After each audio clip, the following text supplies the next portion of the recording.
Olá, sejam bem-vindos aqui a mais um episódio do nosso Histórias Diversas, o seu podcast de literatura. Eu sou Custódio, a gente está sempre aqui falando desse assunto com muito carinho para vocês, sempre com um convidado, uma convidada muito especial. Nossa convidada de hoje é especialíssima, direto, já falaremos de onde. Por favor, não deixe de assinar o canal para toda vez que tiver episódio como esse, vocês ficarem sabendo em primeiríssima mão. Não deixe de seguir a gente aí nas redes social, porque além desse conteúdo maior, a gente também solta as pílulas dele, que vocês podem acompanhar aí brilhantemente. Bom, nossa convidada de hoje é romancista, dramaturga e ensaísta. É autora de cerca de 20 obras literárias publicadas em diversos idiomas. Recebeu o prêmio Goncourt com Contornos do Dia que Vem Vindo, livro que eu li, que eu amei, só para um detalhe, maravilhoso, muito maravilhoso. Além do Prix Femina e do Grand Prix do Roman Métis, que eu acabei de aprender aqui em francês, com A Estação das Sombras, ambos publicados pela editora Palas. Em 2024, durante a Flip, lançou os romances Stardust, que é também outro livro maravilhoso, que saiu pela Autêntica Contemporânea, e A Vermelha Imperatriz. Além do ensaio, A Outra Língua das Mulheres, ambos publicados pela Palas. Este ano, a autora está novamente no Brasil para lançar o Afropeia e o Oposto da Branquitude, também pela editora Palas. É um prazer enorme receber você aqui, Leonora Miano. Merci de votre invitation, je suis ravi d'être là. Prazer enorme ter você aqui, tá? Sou muito fã do seu trabalho. Como começa a sua conexão com a palavra, com a oratória? Alors ça commence dans l'enfance. J'ai grandi dans un environnement privilégié en Afrique, dans une famille où il y avait beaucoup de livres et où les enfants étaient autorisés à prendre dans la bibliothèque n'importe quel livre. Et c'était aussi une famille où on autorisait les enfants à exprimer leurs pensées. Mais il y avait un domaine dans lequel on était un peu contraint au niveau de l'expression. On n'avait pas tellement le droit d'exprimer ses émotions. Et moi, je ne voulais donc parler que des choses interdites, donc de mes émotions, de ce que je ressentais profondément. Et je pense que c'est comme ça que je suis devenu un peu écrivain. Perfeito, Leonora, muito bom. E quem são os autores que mais me inspiraram a botar essas emoções, a colocar essas emoções para fora? Je peux répondre à cette question très facilement parce que mon premier choc littéraire, je l'ai eu à l'âge de 12 ans. Avant l'âge de 12 ans, j'avais lu presque tout ce qui était dans la bibliothèque de mes parents. J'avais lu Shakespeare, j'avais lu Racine, tout ça, les grands classiques européens. Mais à 12 ans, j'ai découvert un écrivain de la Martinique qui s'appelle Aimé Césaire. Et je ne savais pas qu'on pouvait écrire le français comme Aimé Césaire l'écrivait. Et je n'avais jamais rien lu qui parlait des sujets qu'il abordait. Donc ça a vraiment été un choc puissant pour moi, donc Aimé Césaire. Et ensuite, à l'âge de 14 ans, James Baldwin, dont on m'a offert la prochaine fois le feu, The Fire Next Time. Et ce sont des auteurs qui ont changé ma vie. Maravilhoso. Eu sou grande fã da literatura do James Baldwin. Sim, acho um dos grandes autores, Yes. Os grandes autores que acho que já passaram por esse terreno por onde vivemos. Leonora, e como foi o caminho para a escrita? A decisão de escrever, a decisão de publicar o primeiro livro? Au début, moi, je voulais pas être écrivain. Je voulais être chanteuse. Je voulais faire un métier où... en fait, je voulais faire du musical. Je voulais faire un métier où tu chantes, tu danses, tu joues la comédie. Mais l'écriture... Je ne dis pas la littérature, je dis l'écriture parce que quand j'ai commencé à écrire, je n'avais pas de culture littéraire. J'étais une petite fille. C'est une pratique que j'ai eue dès l'enfance. J'ai commencé à écrire à l'âge de 8 ans et ça a toujours été très très important dans ma vie. Et donc, à un moment donné, je me suis dit que si une activité prenait autant de place dans ma vie, il fallait que j'en fasse quelque chose et que donc je lui donne de la valeur. Et la valeur de l'écrit, elle vient du partage. Donc c'est comme ça que tout en essayant de faire carrière dans la musique, j'ai commencé à proposer mes textes à des éditeurs, et pas beaucoup, hein. Mais quand même, je me suis mise sur cette voie-là à l'âge de... j'avais 27 ans. J'avais 27 ans, c'était à l'époque de Stardust justement que j'ai commencé à proposer mes textes à des maisons d'édition pour que ce qui prenait tant de place dans ma vie acquiert de la valeur en allant aussi vers d'autres, quoi.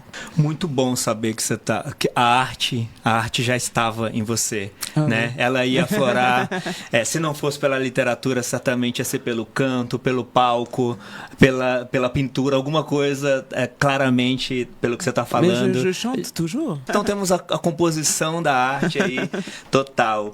E aí você falou de alguns autores que obviamente influenciaram ali logo no começo, quando você começou a ler esses grandes autores e tudo, como você citou Shakespeare, citou James Baldwin e tudo. Mas hoje, quem são os autores que mais influenciam na sua escrita? Que mais são références para você? Alors je vais faire une réponse prétentieuse à cette question, mais je vais dire la vérité. Moi, je ne suis pas influencée par des auteurs pour une raison très simple, c'est que j'ai lu beaucoup de grands auteurs et je pense que la fréquentation des grands auteurs nous invite à rechercher notre propre voie d'écriture. Donc, je suis fidèle aux auteurs de ma jeunesse. J'aime toujours autant James Baldwin, j'adore Toni Morrison. Je suis retournée à l'université pour faire une maîtrise sur Toni Morrison parce que je pensais que qu'on lui devait ça, qu'elle avait tellement apporté qu'on lui devait ça. J'aime bien sûr toujours Shakespeare, j'aime toujours Faulkner, mais j'essaie pas de les imiter, je suis pas influencée par eux dans ma manière d'écrire. Leur influence sur moi, c'est de rechercher ma singularité. C'est ça qu'ils m'ont vraiment apporté. On ne peut pas être Faulkner, on ne peut pas être Baldwin, on ne peut pas être Shakespeare, on ne peut pas être Morrison. Il faut chercher sa propre voix, c'est-à-dire sa manière à soi de raconter des histoires. Et je pense l'avoir trouvée. Eu não tenho nenhuma dúvida que você encontrou, né? Te falei algumas vezes desde que você chegou aqui, quando a gente estava offline, o quanto a sua escrita é maravilhosa, o quanto seu trabalho é maravilhoso. Li 2 livros seus, livro Stardust, e li o Contornos do Dia que Vem Vindo. E claramente eu acho que você achou o seu lugar, o seu espaço, e o seu trabalho é simplesmente maravilhoso e genial. Então, super obrigado, tá? Sim. Você falou que começou escrevendo alguns textos e mandando para algumas editoras, né? Como aconteceu com o Stardust. Você recebeu muitos nãos e as portas, em geral, demoram mais para abrirem para mulheres e mulheres negras? Non, parce que je pense que dans le domaine de la littérature ou le domaine artistique, en France, au moment où j'ai commencé à m'exprimer, à proposer mes textes, le pays attendait ça, le pays recherchait cela. Toutes les maisons d'édition voulaient avoir leurs écrivains noirs. Donc ce n'était pas du tout un problème dans ce milieu-là en particulier d'être une femme noire. Le problème allait peut-être venir de ce que vous voulez raconter. Au début, quand j'ai commencé, on attendait d'une personne qui a grandi en Afrique qu'elle raconte des histoires qui se passent en Afrique. On ne voulait pas tellement que je propose des histoires qui se passent en France, par exemple. Mais on était très content que je fasse partie du paysage, bien sûr. Et d'ailleurs, si je peux compléter cette réponse, quand j'ai commencé à envoyer Stardust à des éditeurs, l'un d'eux m'a répondu en m'expliquant qu'il ne publierait pas ce roman parce que j'étais une immigrée ingrate. D'après lui, quand on avait eu la chance d'être accueilli par la France, on ne montrait pas les mauvais côtés de la France, on ne se permettait pas de la critiquer. Et donc, ce monsieur n'a pas publié mon roman. Muito bom esse seu relato. Não, e que bom, né? E que bom que houveram oportunidades e outras pessoas com pensamento diferente que abriram as portas aí para você. E aí, falando especificamente no editor ou na editora do Stardust, na edição da França, né? Da edição da França, primeiro, a pergunta ele era francês? A editora era francês, e como foi trabalhar, se sim, como foi trabalhar com o editor francês, e o que ele ou ela mudou, alterou eventualmente no texto, na forma e tal, que fez muita diferença para o romance. Alors, sur Stardust, le parcours du roman est un peu particulier parce que c'est bien le premier roman que j'ai proposé à des éditeurs français, mais finalement, je n'ai pas voulu qu'il sorte. Je l'ai finalement gardé pendant presque une vingtaine d'années par devers moi, et quand il est finalement sorti, non, il n'a pas subi de modification. On l'a même publié avec les fautes que je faisais à 27 ans parce que je n'ai pas voulu qu'il soit modifié. Les bons éditeurs français, bien sûr, vont vous suggérer des corrections, des modifications, mais ils ne vont jamais trop peser sur vos choix. La décision doit revenir à l'auteur pour que l'auteur puisse défendre son livre. Si vous ne reconnaissez plus votre texte au moment de sa publication, vous ne pouvez pas le défendre. Et moi, j'ai jamais vécu de situation où un éditeur vous met dans cette position-là, vous ne pouvez pas défendre votre texte parce que lui-même l'a trop modifié. Perfeito, super concordo aí com seu ponto. E ainda sobre o Stardust, a decisão de... A gente está vendo aqui a edição brasileira, né, que também tem o título Stardust, e a decisão de manter o Stardust, que é um título em inglês, no Brasil. Isso foi uma coisa que aconteceu em outros países do mundo. Por que não traduzir para uma tradução mais literal, que seria poeira estelar, alguma coisa assim? Oui, en français, ce serait poussière d'étoiles, hein, Stardust. Mais j'ai donné un titre anglais qui est aussi le titre d'un standard de jazz qui me ramène à l'enfance. Il y a une chanson qui est très connue qui s'appelle Stardust, et moi j'ai grandi avec la version de Nat King Cole. Et ça, comment dire, pour moi, ça permettait de vraiment cristalliser ce moment de l'enfance, puisque le personnage parle beaucoup à sa grand-mère, et c'est sa grand-mère qui lui dit « Toi, tu es de la poussière d'étoiles ». Et donc, finalement, ce titre-là a le mérite à la fois de me ramener à l'enfance et à la fois de récupérer cette parole de ma grand-mère. Mais c'est pas moi qui ai pris la décision pour l'éditeur brésilien de garder ce titre. Il aurait tout à fait pu mettre Poussière d'étoiles en portugais du Brésil. Et c'est le choix de l'éditeur. Super claro. A gente falou aqui de você ser uma escritora africana vivendo na França. Imagino que você deve ter enfrentado muitas coisas também por conta dessa migração, mas eu queria saber mais especificamente sobre escrita. Escrever é também um processo de migração? C'est une question intéressante. Est-ce que écrire est aussi un processus migratoire? J'ai jamais pensé à ça comme ça.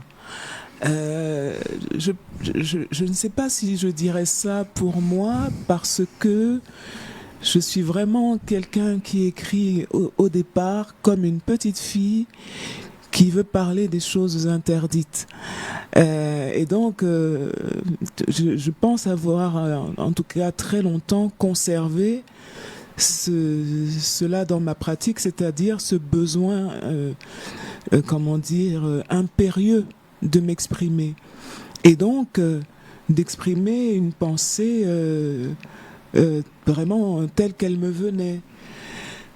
Je pense que pour considérer le fait d'écrire aussi comme un processus migratoire, il faut que ce soit un processus moins brut qu'il ne l'est chez moi, moins,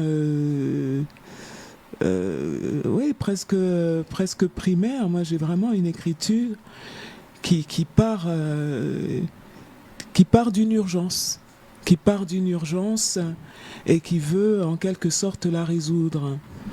Je ne la vois donc pas comme un processus migratoire, d'autant que j'écris dans la langue dans laquelle j'ai été élevé. J'ai certes grandi en Afrique, mais j'ai grandi dans une famille où on ne parlait que le français. La langue africaine qui aurait dû être ma langue maternelle est une langue que je parle, mais quelque part je l'ai volée à mes parents. C'est pas eux qui me l'ont apprise.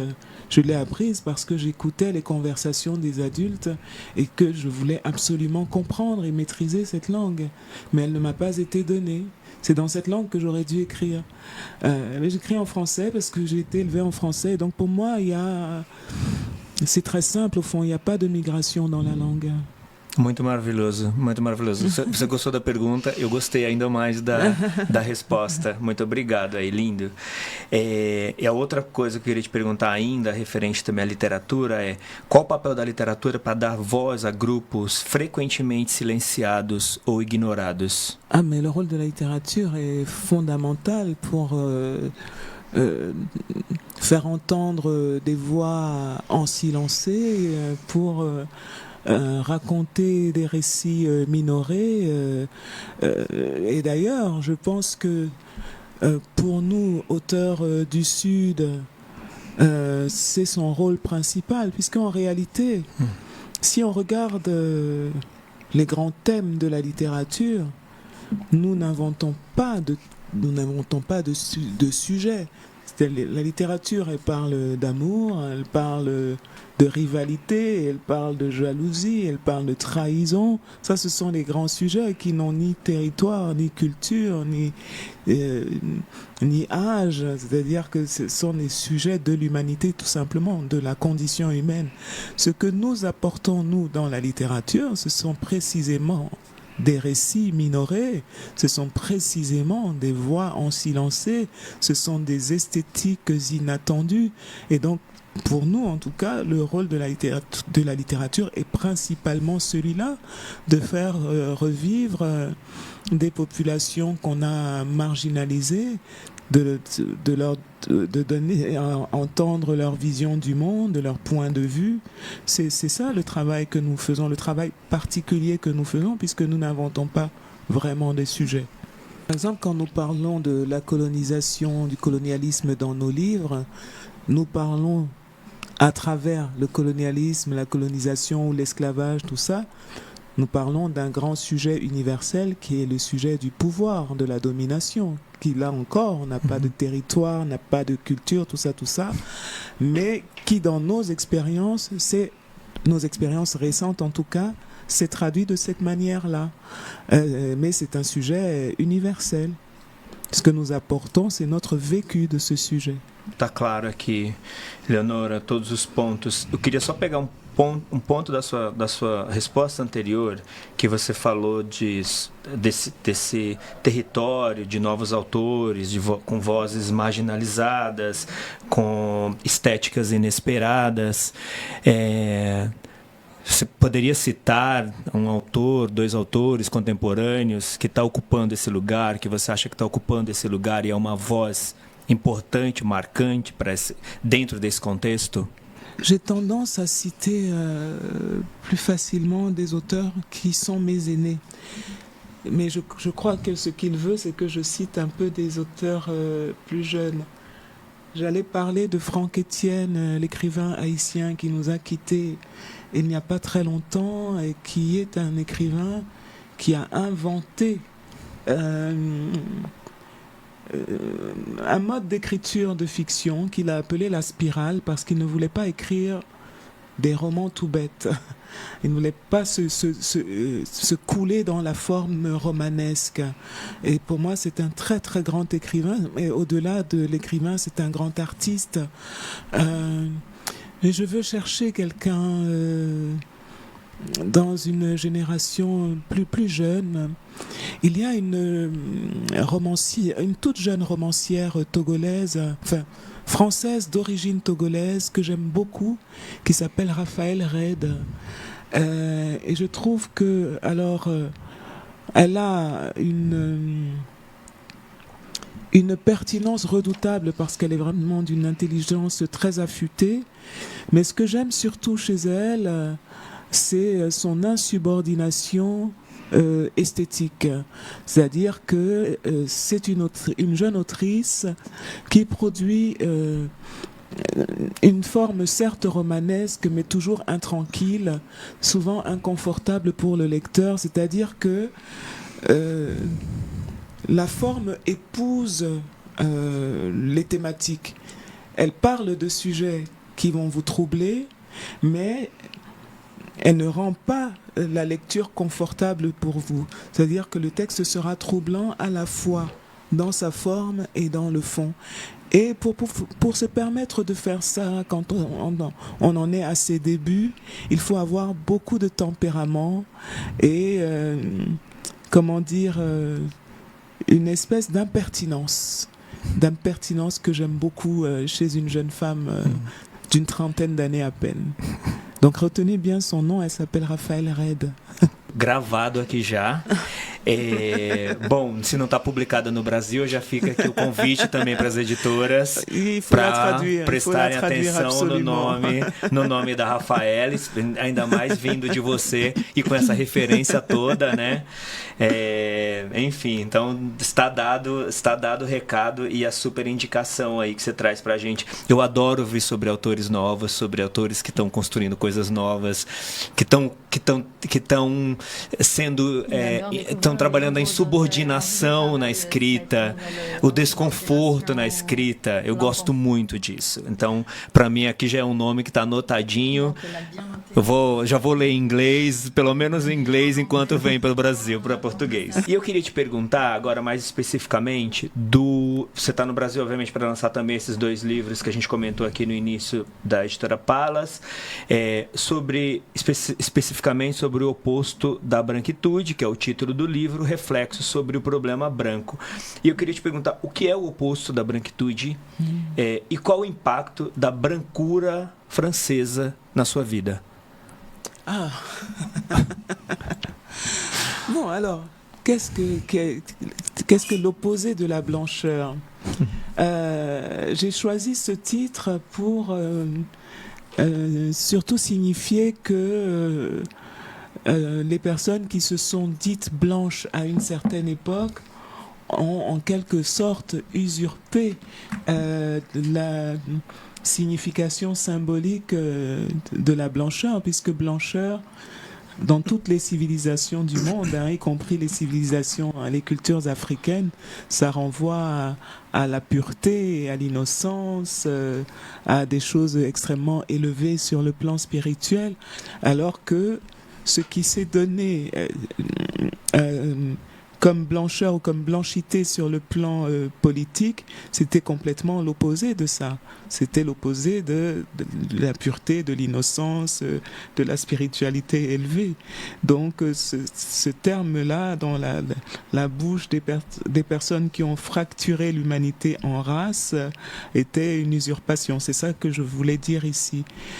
Et quelle a été l'influence sur ma vie de la blanchité française? Bon, alors, je ne dirais pas qu'elle a eu une influence très très forte parce que je ne suis pas sensible aux problèmes de la blanchité. Je crois que c'est surtout les blancs que ça devrait concerner. Moi, je fais partie des gens qui estiment que nous devons habiter le monde, nous avons suffisamment été empêchés et que maintenant c'est aux blancs de réfléchir à ce que la racialisation a créé comme problème à l'intérieur d'eux. et c'est pas à nous de le faire. Donc la blanchité, elle peut avoir une influence sur ma vie uniquement parce que parfois je me trouve dans des espaces où c'est elle qui a le pouvoir, mais la plupart du temps elle n'en a pas parce que je suis un être libre et souverain et que je choisis, je fais mes choix, je choisis même d'être dans ces endroits-là ou de ne pas y être. Donc aujourd'hui, j'habite en Afrique, en travaillant en France, en venant au Brésil et moi, je me sens complètement libre. Perfeito, maravilhosa a sua resposta. Obrigado e obrigado por dar luz também a esses assuntos, a esses temas que a gente precisa discutir tanto e sempre. Eu queria te perguntar com relação à sua rotina de escrita, se você escreve todos os dias, e que livro, você já escreveu muitos livros, mas que livro que você gostaria de ter escrito, dos livros que você já leu, que você gostaria de ter escrito e por quê? Ça, je peux répondre. Alors, ma routine d'écriture, j'ai pas vraiment de routine d'écriture, sauf à dire que j'écris dans la solitude. Il faut qu'il n'y ait personne autour de moi, il faut que j'ai un bureau. En général, j'écris plutôt chez moi, là où j'habite, et à mon bureau, de façon extrêmement disciplinée tous les jours jusqu'à ce que, quand j'ai commencé un texte, j'écris tous les jours jusqu'à ce que je le termine. Mais maintenant, je commence puisque je fais de longs voyages, par exemple là, ce séjour au Brésil va durer 1 mois, c'est pas possible de passer 1 mois sans écrire. Donc je commence à apprendre à écrire dans les chambres d'hôtel en étant tout aussi disciplinée. Donc là, quand je vais vous quitter, je vais retourner à la pièce que je suis en train de terminer. Quel livre est-ce que j'aimerais avoir écrit et que je n'ai pas encore écrit? J'aimerais écrire une théogonie, c'est-à-dire un livre qui raconte la naissance des dieux. Un peu comme ça existe dans la mythologie grecque, mais je voudrais le faire avec des divinités africaines. Muito bom. A gente falou da sua rotina, da sua relação com a escrita, e eu queria te perguntar da sua relação com a leitura. Você lê bastante? O que você está lendo ultimamente? E dos livros que você leu por último aí, nos últimos 12 meses, 1 ano, qual que você mais gostou? Bon, alors, comme j'écris de la fiction en ce moment, je ne lis pas de fiction. Quand j'écris de la fiction, j'ai du mal à lire de la fiction, donc je suis actuellement en train de lire un petit essai qui s'appelle Les Prédateurs et qui parle de politique, qui parle des gens qui dirigent ce monde actuellement et des grandes catastrophes géopolitiques à venir, en cours et à venir. Et je pense que d'ailleurs je devrais arrêter de lire ce livre. Et je suis aussi en train de lire un essai sur la langue française telle qu'elle s'est imposée dans ces colonies. Et ça, c'est une lecture que je dirais d'étude, parce que vers la fin de mon séjour, je dois donner une conférence à Salvador sur la langue française. Je suis invité par l'association des professeurs de français du Brésil pour donner une conférence sur la langue française. Et donc, je suis en train de réfléchir à ce que je vais leur raconter au moyen de cette lecture. Et maintenant, si je devais donner un prix à un livre que j'ai lu récemment, je serais bien en peine de le faire, parce que je viens déjà de citer Raphaël Red, pour laquelle j'ai eu un gros coup de cœur. Un si gros coup de cœur que je suis en train de lui faire écrire quelque chose pour l'une de mes corrections. Mais je pense que je pourrais donner un prix à un roman qui s'intitule « Viendra le temps du feu ». Et l'autrice de ce roman s'appelle Wendy Delorme. C'est un roman qui parle d'une société à venir, dans un futur qu'on pourrait imaginer, un futur proche. Et c'est un roman qui met en exergue la résistance et la rébellion de femmes dans une société un peu dystopique. C'est un grand roman de Wendy Delorme. Obrigado aí pelos pontos. E aí, mais uma vez, a Rafaela. Então, eu estou me sentindo na obrigação, quase devendo, de ler a Rafaela.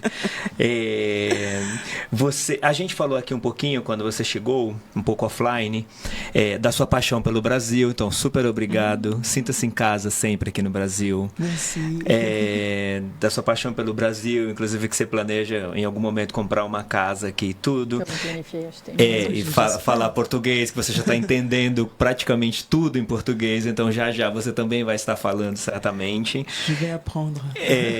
E eu queria te perguntar da sua relação com os autores brasileiros, com a literatura brasileira. Quem são suas referências, ou referências de autores mais antigos, ou alguém que você eventualmente está mais conectado agora, de autores contemporâneos? Qual a sua relação com a literatura e com os autores brasileiros? La littérature brésilienne contemporaine, pour moi, n'est pas suffisamment traduite en français. Par exemple, quand je viens, je rencontre beaucoup d'écrivains que j'ai envie de lire, mais qui ne sont pas traduits, donc je m'efforce de commencer à les lire en portugais, puisque j'arrive à lire mieux que je ne parle, même si ça me prend du temps. Parmi ceux qui sont traduits, j'aime l'univers de Conceição Evaristo parce que je trouve qu'elle a vraiment... elle nous apporte, justement à propos de ces récits en silencé, de ces voix marginales, elle nous apporte des récits du Brésil qu'on ne connaissait pas avant. Les écrivains brésiliens qui étaient connus, c'était, en français en tout cas, c'était Clarice Lispector, c'était Jorge Amado, c'était des auteurs comme ça, qu'on a tous lus, tout le monde, on a tout. Mais Conceição Evaristo, c'est vraiment une nouveauté pour nous. Et on a besoin d'un peu plus de voix comme ça. J'attends aussi qu'on nous traduise des auteurs gays, des auteurs trans. On n'a pas un panorama suffisamment ample de ce qui peut être produit dans la littérature brésilienne aujourd'hui. Je m'intéresse évidemment au livre de Cidina da Silva, qui a vraiment une palette large, puisqu'elle écrit autant pour les adultes que pour la jeunesse. Elle écrit autant de la fiction qu'elle écrit des essais. Il y a une poétesse dont j'apprécie beaucoup le tempérament flamboyant qui s'appelle Nina Ricci. Je pense que c'est ça son nom d'écriture, Nina Ricci, qui a vraiment... on n'a pas ça de toute façon en français, ce genre de personnalité flamboyante. Mais ce qui est intéressant chez ces femmes, c'est bien sûr la grande sensibilité, mais le fait aussi que ce soit des intellectuels, ce sont des penseuses, ce ne sont pas seulement... oui, elles produisent de la fiction, elles produisent de la poésie, mais tout cela est informé par une pensée, par des idées politiques, par des opinions arrêtées, en tout cas bien réfléchies sur certains sujets qui concernent, je pense, les femmes à travers le monde. Et qui est-ce que je pourrais citer d'autres Alors, dans l'autre langue des femmes, qui est un de mes essais publiés chez Palace, je cite plutôt des intellectuels de la génération qui a précédé la mienne, Lélia González, Sueli Carneiro, qui sont cités dans ce livre parce que dans cet essai qui travaille sur les expériences des femmes d'Afrique subsaharienne avant la colonisation, le livre se termine par l'arrivée de ces femmes dans les Amériques et notamment au Brésil, et ce sont ces intellectuels qui ont réfléchi à ces expériences féminines, et je tenais beaucoup à les citer parce que là encore elles ne sont pas connues en France. Acho que você trouxe ótimas referências. Eu gostei muito do ponto que você faz entre os autores, vamos dizer assim, mais clássicos,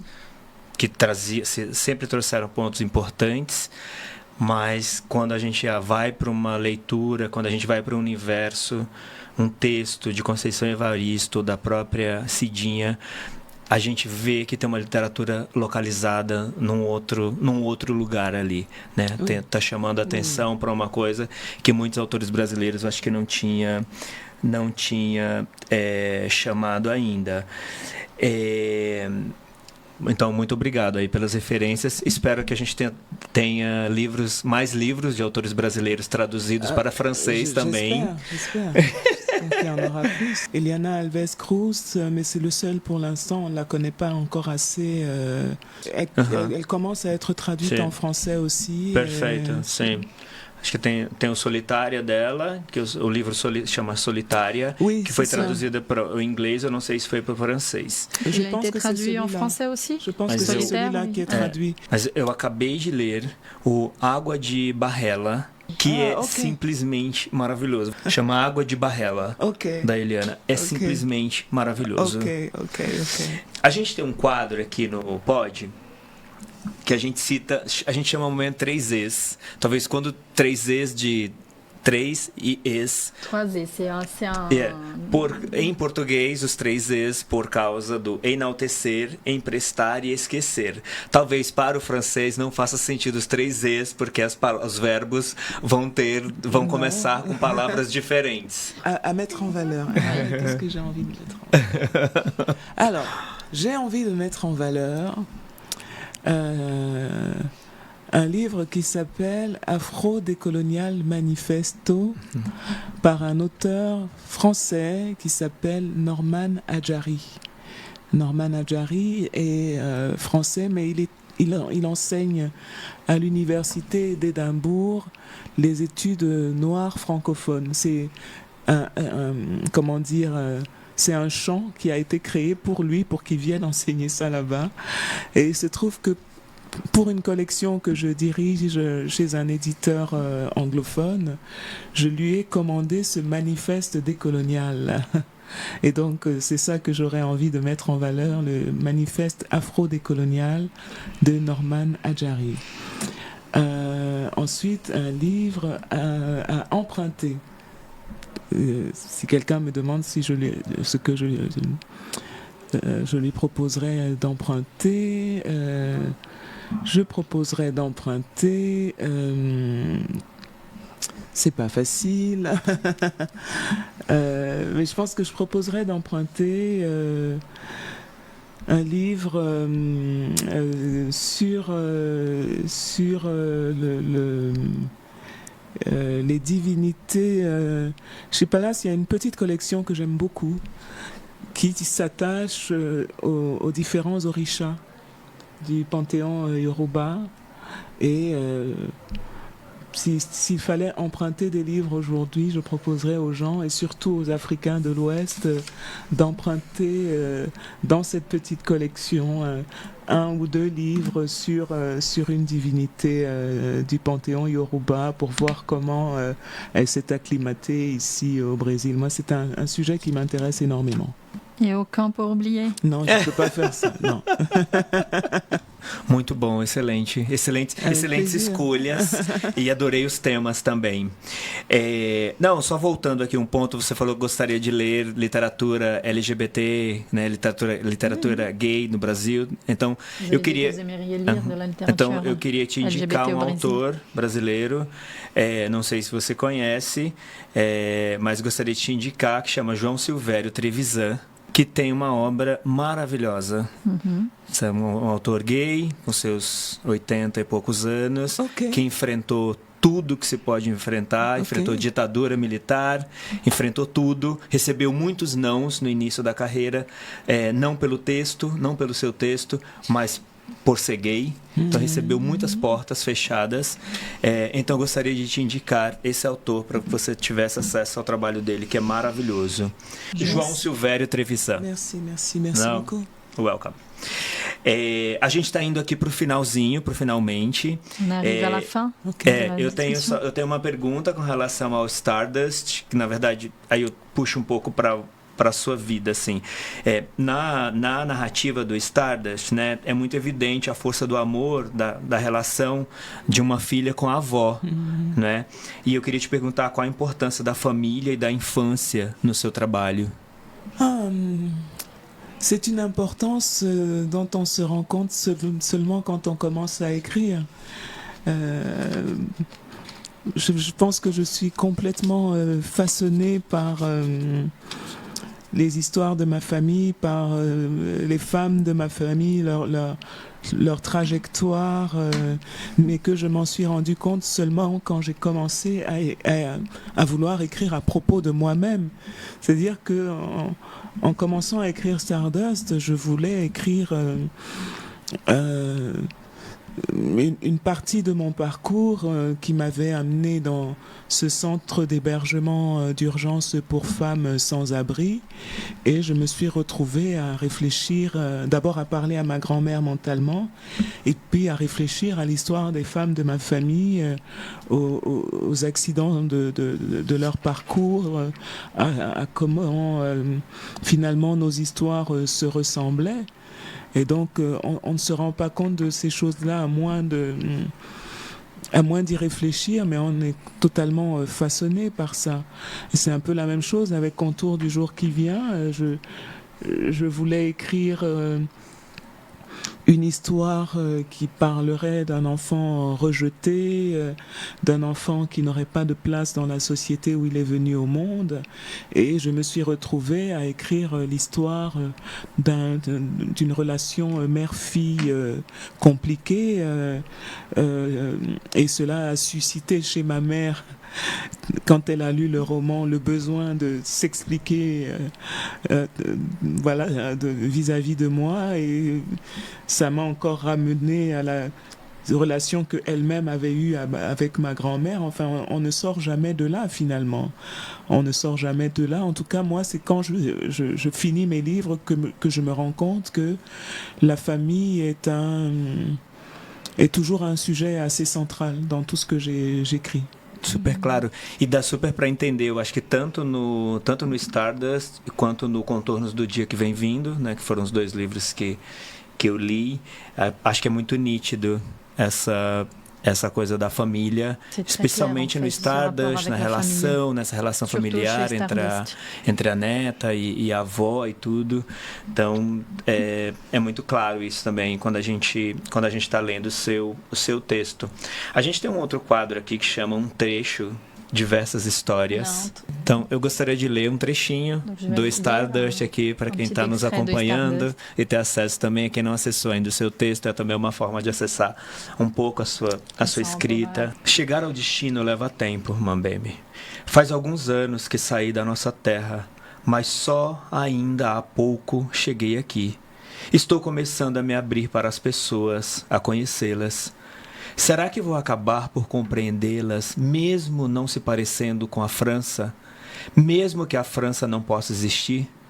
Essa França que contam pra gente aí, em Camarões? Essa que eles inventam para se acharem superiores a nós? Toda nação cria mitos para si mesma. Toda nação se assenta em ficções. Nas ficções que nos contam sobre a França, não há exclusão social. Não há lugares onde se amontoam, se rechaçam os marginais. Na fábula que se transmite entre nós, de geração em geração, o inverno é frio, mas só para permitir o uso de roupas elegantes, mantôs, echarpes, botas. Ninguém diz que esse frio é mortal para aqueles que não têm para onde ir. Ninguém sabe sobre eles. Lindo, obrigado. E para a gente encerrar, a gente tem um quadro aqui também, que é um ping-pong. Normalmente eu faço com livros. Mas com você, porque eu não sei todos os livros que eventualmente você gosta ou já leu e tudo, aí eu decidi fazer com autores. Então você vai falando, eu vou incluindo um outro e a gente vai vendo quem vai ficar no final. Maya Angelou ou Aimé Césaire? Aimé Césaire. Aimé Césaire ou Leila Slimani? Aimé Césaire. Aimé Césaire ou Gaël Faye? Aimé Césaire. Aimé Césaire ou Chimamanda? Aimé Césaire. Aimé Césaire ou Bernardine Evaristo? Aimé Césaire. Aimé Césaire ou Toni Morrison?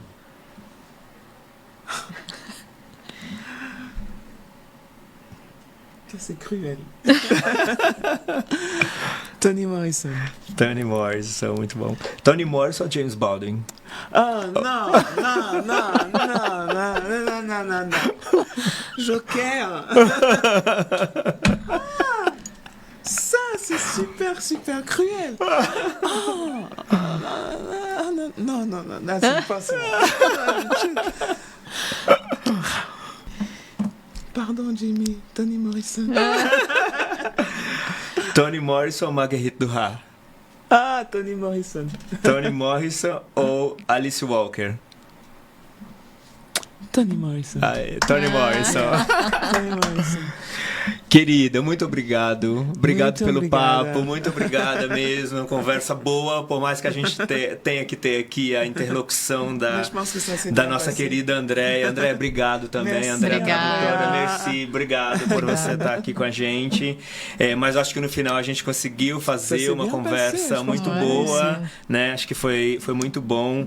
Mais Leonora. alors ça, c'est cruel. Toni Morrison et James Bond. Ça, je Não é n'oublierai- justo, je não é n'oublierai justo. jamais qu'on m'a fait Não é ça justo. ici, hein. Dur. Mas Leonora, muito obrigado. Obrigado. Obrigada. Seja bem-vindo ao Brasil. Merci. Que fique muitos meses aqui. Merci, Compre merci. sua casa aqui. Mais j'espère. Sim. Maintenant, ma fille qui est dans Stardust, elle est grande, donc je peux faire tout ce que je veux. Elle est grande, elle est mariée, je peux voyager. Ah, Je Pode suis vir para o libre. Brasil, ficar muito mais tempo aqui com a gente. Seja muito bem-vinda. O Brasil está de portas abertas para te Merci. receber sempre. Merci beaucoup. Obrigado pelo seu trabalho, obrigado pela sua voz, obrigado pela sua escrita, Merci. pela sua literatura e pela sua arte que você acabou revelando aqui pra gente, que também canta. Então, obrigado por tudo e obrigado por estar aqui com a gente aqui no podcast também. Ben, merci, un grand plaisir hein, d'être ici avec vous. Et voilà pourquoi j'aime le Brésil. Il est adorable, ce monsieur. Muito obrigado você também. Gente, super obrigado aí, obrigado pela audiência. Não deixa de comentar aqui embaixo o que vocês acharam do episódio, de eventualmente sugerir novos nomes, que a gente vai atrás, obviamente, dessas pessoas. E é isso. Espero que vocês tenham curtido aqui. Já a gente tem outros episódios como esse, tão maravilhosos como esse, já pra vocês. Tá bom? Um beijo grande, fiquem com Deus. A gente se vê já, tá? Um beijo.